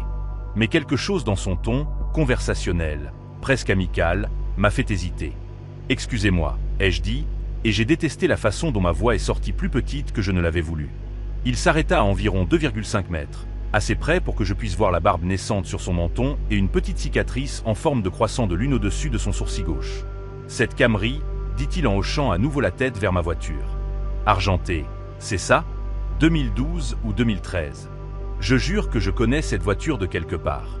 Tu vis du côté de Decatur ? » J'ai secoué la tête, faisant un petit pas en arrière. « Non, je crois que vous me confondez avec quelqu'un d'autre. » Il a incliné la tête comme un chien entendant un son étrange, et ce geste a envoyé une onde d'inquiétude à travers moi.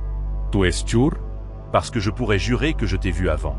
Peut-être au Publix, sur Memorial Drive, à la station-service près de l'école primaire. Chaque lieu qu'il nommait semblait une sonde, une expédition de pêche conçue pour extraire des informations. J'ai réalisé qu'il bougeait à nouveau, pas directement vers moi, mais en se positionnant légèrement à ma droite, se plaçant entre moi et le chemin le plus direct vers ma voiture.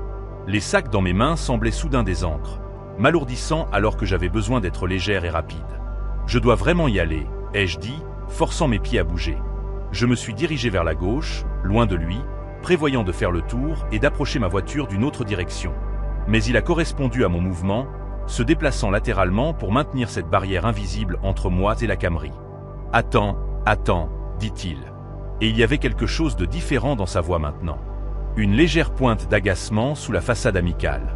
Je essaie juste de comprendre. Ça me rend fou. Quel est ton nom? Peut-être que je connais ta famille. Mon cœur battait contre mes côtes, et je suis devenue hyper consciente de tout autour de moi. Le bourdonnement lointain d'une voiture sur l'autoroute. Le scintillement d'un lampadaire en marche 2 rangées plus loin. L'absence totale de tout autre être humain à portée de voix. L'entrée du magasin semblait incroyablement loin. Un rectangle de lumière qui aurait aussi bien pu être sur une autre planète. J'ai pensé à crier, mais quelque chose me disait que cela aggraverait les choses d'une manière que je ne pourrais pas contrôler. Au lieu de cela, j'ai gardé ma voix aussi stable que possible et j'ai dit « Je ne vous connais pas. S'il vous plaît, laissez-moi tranquille. » Son expression a changé alors, juste légèrement, le masque glissant pendant une demi-seconde. J'ai vu quelque chose de froid en dessous. Quelque chose de calculateur. « Ce n'est pas très amical, » dit-il, et il a fait un autre pas vers moi. Nous étions peut-être à 1,5 mètres maintenant. Je suis juste en train d'être amical ici, d'essayer de créer un lien. Tu sais à quel point c'est rare de nos jours. Tout le monde est si paranoïaque, si peu amical. Il a continué à parler. Un flux constant de mots qui semblait conçu pour me maintenir en place, pour me faire douter de mes propres instincts. Peut-être qu'il était juste solitaire. Peut-être que je surréagissais. Ces pensées ont traversé mon esprit, même si chaque cellule de mon corps hurlait de courir. J'ai jeté un coup d'œil à ma droite et j'ai vu un étroit espace entre un pick-up et un monospace, juste assez large pour que je puisse me faufiler. Au-delà, il y avait une étendue ouverte de trottoir menant à l'entrée du magasin. Si je pouvais traverser cet espace avant qu'il ne puisse réagir, je pourrais m'en sortir. J'ai déplacé mon poids sur la plante des pieds, les sacs en plastique bruissant légèrement avec le mouvement. Il a dû voir quelque chose changer dans ma posture, car sa main a jailli et a saisi mon poignet avant que je ne puisse faire un seul pas. Sa prise était serrée, les doigts s'enfonçant dans la peau tendre au-dessus de ma main. Et j'ai senti le choc du contact me traverser comme de l'électricité. « Et, maintenant, dit-il, sa voix devenant plus basse, perdant toute prétention d'amabilité. Où vas-tu? Nous sommes juste en train de parler ici. Pas besoin d'être impoli. » De près, je pouvais voir ses yeux clairement pour la première fois. Bleu pâle, presque gris, avec des pupilles qui semblaient trop grandes pour la quantité de lumière dans le parking. Il n'y avait rien derrière eux que je reconnaissais comme une chaleur humaine. J'ai tiré mon bras en arrière violemment, et il m'a lâché, mais s'est avancé en même temps, me poussant en arrière jusqu'à ce que ma hanche entre en collision avec le rétroviseur d'une voiture garée. L'impact a envoyé une décharge de douleur sur mon côté, et j'ai lâché 2 des sacs de course. Des boîtes de conserve ont roulé sur l'asphalte, faisant des bruits creux en se dispersant. « Regarde ce que tu m'as fait faire », ai-je dit, les mots sortant en rafale. Mon cerveau cherchait désespérément quelque chose qui pourrait normaliser cette situation, qui pourrait nous ramener dans un monde où des inconnus ne vous attrapent pas dans les parkings. « Ramasse-les simplement », dit-il, gesticulant vers les courses tombées. « J'attendrai. » Et c'est à ce moment-là que j'ai compris avec une clarté absolue ce qui se passait. Il voulait que je me penche pour me rendre plus petite, plus vulnérable, pour détourner les yeux de lui. La façon dont il se tenait là, bloquant mon chemin vers le parking ouvert, m'orientant plus loin dans le canyon formé par les voitures garées. Ce n'était pas aléatoire. C'était pratiqué. J'ai pensé à un podcast de faits divers que j'avais écouté pendant mon trajet.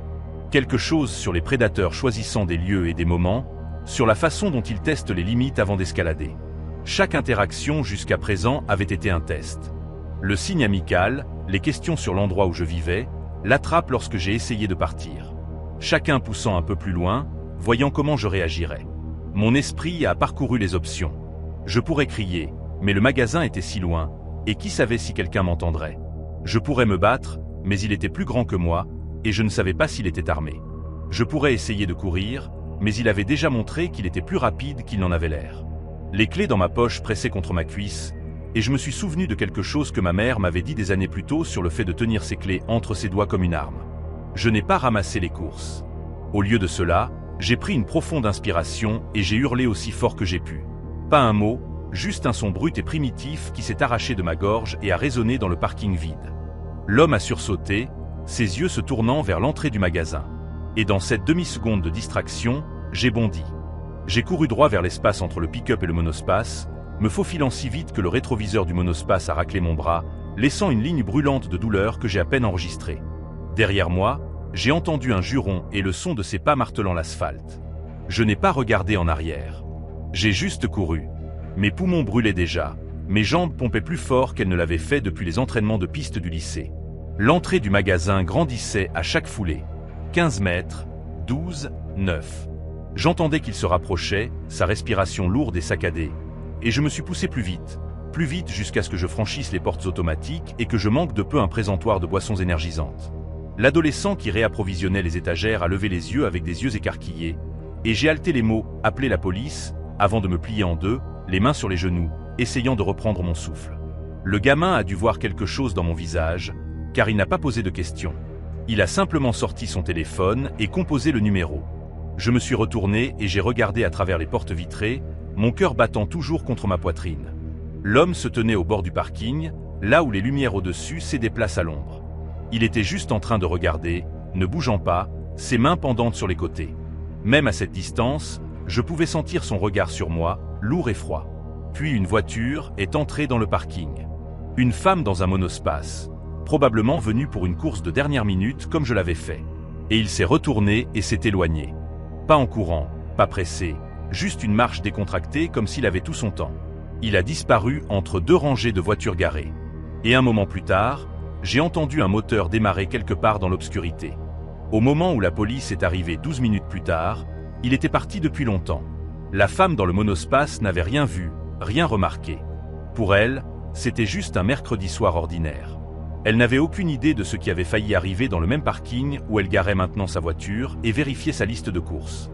2 officiers ont pris ma déposition à l'intérieur du magasin, dans une petite salle de pause qui sentait le café brûlé et les dîners micro-ondes. J'ai décrit tout ce dont je me souvenais. La veste beige, la cicatrice en croissant, les yeux pâles, le SUV sombre près duquel il se tenait, qui avait disparu au moment où nous avons vérifié.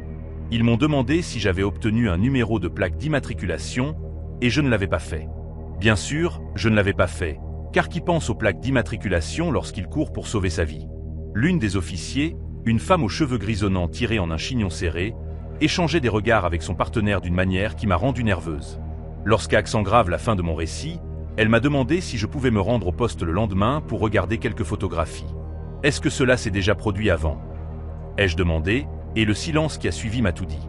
Ils n'ont rien confirmé cette nuit-là, se contentant de dire qu'ils enquêtaient sur des incidents similaires et que ma description pourrait aider. J'ai conduit chez moi dans un état second, vérifiant mon rétroviseur toutes les 30 secondes, sursautant à chaque ensemble de phares qui apparaissait derrière moi. Les courses de ma sœur étaient posées sur le siège passager, et je me souviens avoir pensé à quel point c'était absurde que je les ai encore. Que quelque part dans le chaos de la course et des cris, j'ai réussi à garder 2 des 4 sacs. 3 jours plus tard, un détective nommé Réginald Okonko m'a appelé. Il avait une voix grave, calme et mesurée, le genre de voix qui aidait probablement les gens à se sentir en sécurité lorsqu'ils s'effondraient. Il m'a dit qu'ils avaient arrêté un homme correspondant à ma description dans un parking de Target à Marietta, à environ 30 km du Creuset où je l'avais croisé. Un agent de sécurité l'avait remarqué approchant une femme chargeant des courses dans sa voiture en utilisant la même routine. Le signe amical, les questions sur la voiture qui semblaient familières. Cette fois, Quelqu'un était intervenu avant que quoi que ce soit ne puisse arriver. Lorsqu'ils ont fouillé son véhicule, ils ont trouvé des liens en plastique, un couteau de chasse et un rouleau de ruban adhésif dans un sac de sport dans le coffre. Ils ont également trouvé 2 permis de conduire qui ne lui appartenaient pas. Le détective a fait une pause avant de me dire la suite, et j'ai entendu qu'il choisissait ses mots avec soin. 2 femmes avaient disparu des parkings de supermarchés dans la région d'Atlanta au cours des 6 semaines précédentes. Toutes 2 avaient été retrouvées, vivantes, mais traumatisées, dans une maison en saisie à la périphérie de la ville. L'homme les avait détenues pendant plusieurs jours avant de les libérer dans des endroits isolés. Il avait utilisé la même approche avec les 2. Faire semblant de reconnaître leur voiture, poser des questions amicales, se positionner pour couper leur route de fuite. J'allais être la 3e. Son nom était Denny Lamar Finch, 47 ans, un ancien technicien en réparation d'appareils électroménagers qui vivait seul dans un appartement loué à moins de 16 km de la maison de mes parents. Les informations ont couvert l'arrestation pendant quelques jours, montrant son mugshot sur chaque chaîne locale. Ce même visage ordinaire, ces mêmes yeux pâles fixant vide la caméra. En le regardant à la télévision, on n'aurait jamais deviné ce dont il était capable. Il ressemblait à quelqu'un qui pourrait réparer votre réfrigérateur ou vous faire signe de l'autre côté de la rue en arrosant sa pelouse. C'est cette partie qui est restée avec moi longtemps après le procès, longtemps après qu'il ait été condamné. La normalité absolue de cet homme. J'ai témoigné au procès, assise dans cette boîte à témoins et décrit chaque détail de cette nuit-là pendant qu'il me regardait depuis la table de la défense. Il n'a jamais montré la moindre émotion. Pas quand j'ai parlé de lui attrapant mon poignet. Pas quand les autres victimes ont décrit ce qu'il leur avait fait. Juste cette même expression vide, comme s'il regardait quelque chose de légèrement ennuyeux à la télévision. Le jury a mis moins de 4 heures pour le condamner sur tous les chefs d'accusation. Il a écopé de 45 ans. Aucune possibilité de libération conditionnelle. Cela fait presque 4 ans maintenant et je ne fais plus de courses seul la nuit. Je me gare le plus près possible des entrées des magasins, même si cela signifie faire 5 fois le tour du parking. Je garde mes clés à la main dès que je sors. Et j'ai suivi 2 cours d'autodéfense. Ma thérapeute dit que ce sont des réactions normales à un traumatisme, que mon cerveau essaie simplement de me protéger de quelque chose qui s'est déjà produit. Peut-être a-t-elle raison. Mais parfois, tard dans la nuit, je pense à quel point j'ai été proche de disparaître. Je pense à ces 2 autres femmes, à ce qu'elles ont enduré dans cette maison en saisie, et je me demande ce qu'il avait prévu pour moi. Je pense à ce moment dans le parking quand il m'a dit de ramasser les courses, et à quel point il aurait été facile de simplement le faire. De douter de moi-même, d'être poli, d'ignorer chaque sonnette d'alarme qui résonnait dans ma tête. C'est ce qui me fait le plus peur. Pas le souvenir de son visage ou de sa voix ou de sa prise sur mon poignet. C'est de savoir à quel point j'ai été proche de faire un choix différent, d'être trop effrayé pour crier, trop poli pour courir. Si vous retenez une seule chose de ceci, que ce soit ceci, faites confiance à vos instincts. Si quelque chose ne semble pas juste, c'est probablement le cas. Ne vous inquiétez pas d'être impoli. Ne vous inquiétez pas de surréagir. Contentez-vous de partir, allez dans un endroit sûr, et inquiétez-vous de l'embarras plus tard. L'embarras s'estompe. L'alternative. Non.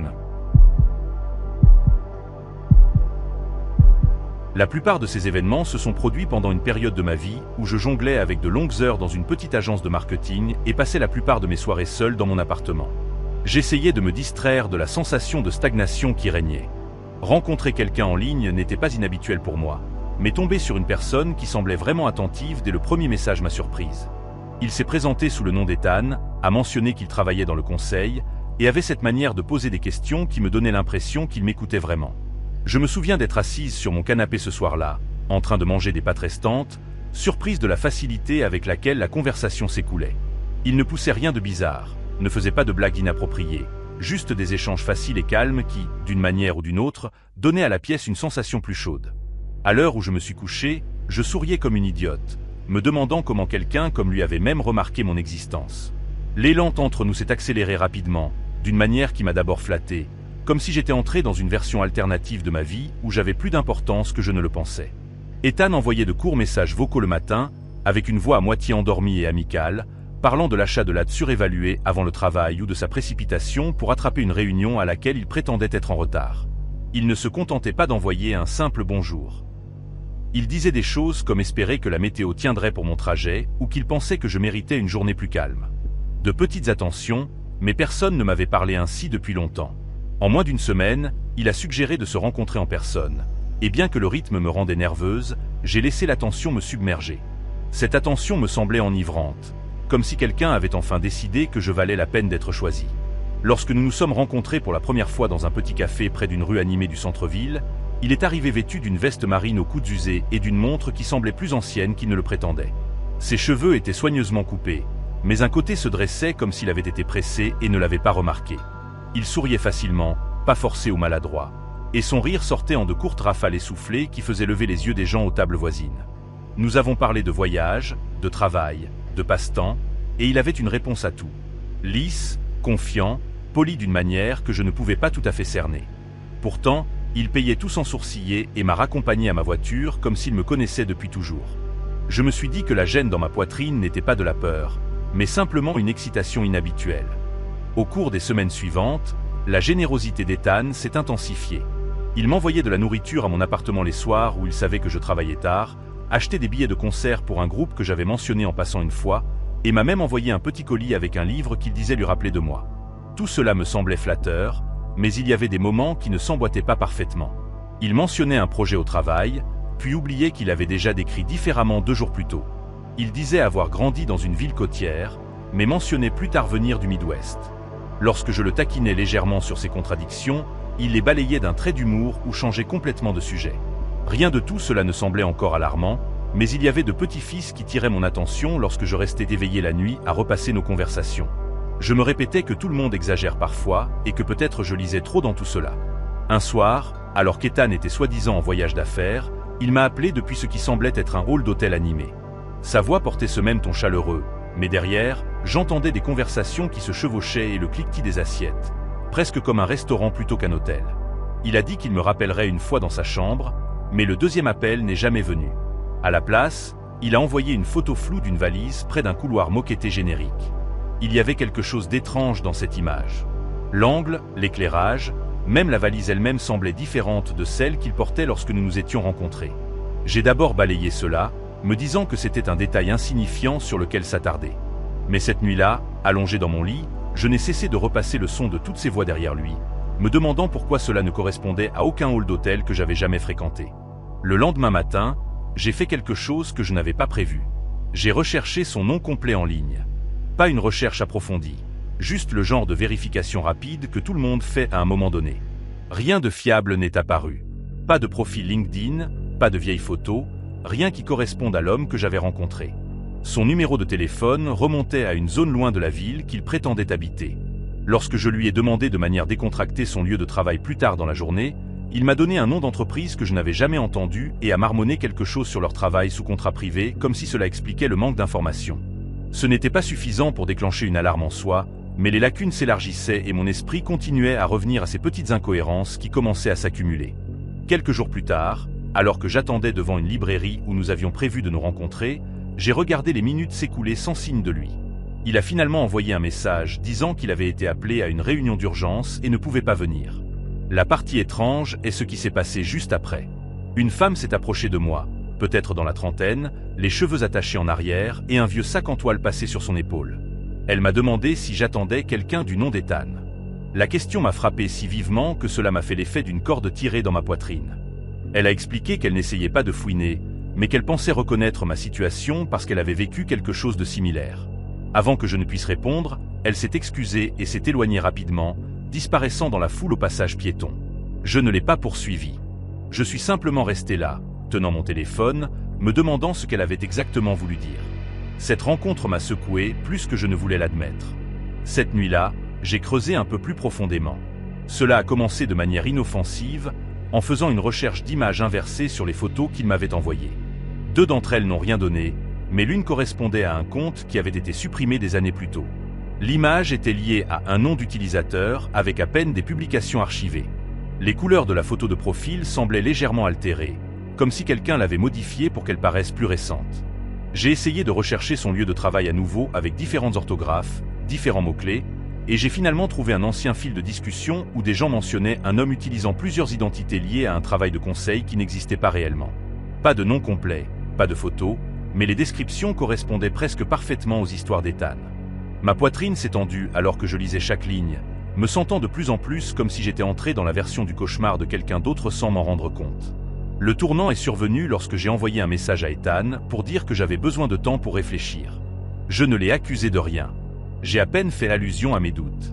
En quelques minutes, son ton a changé. Il est passé d'affectueux à étrangement défensif, insistant sur le fait qu'il s'était ouvert à moi plus qu'à quiconque et qu'il espérait que je ne croyais pas aux rumeurs. Je n'avais mentionné aucune rumeur. Sa réaction semblait étrangement répétée, comme s'il avait déjà fait ce même discours à quelqu'un d'autre. Lorsque je n'ai pas répondu immédiatement, il a envoyé un long paragraphe sur la confiance, le timing et comment les gens aiment détruire quiconque semble réussi. Il y avait quelque chose dans la façon dont il écrivait, trop poli, trop parfaitement phrasé, qui rendait l'air de mon appartement lourd.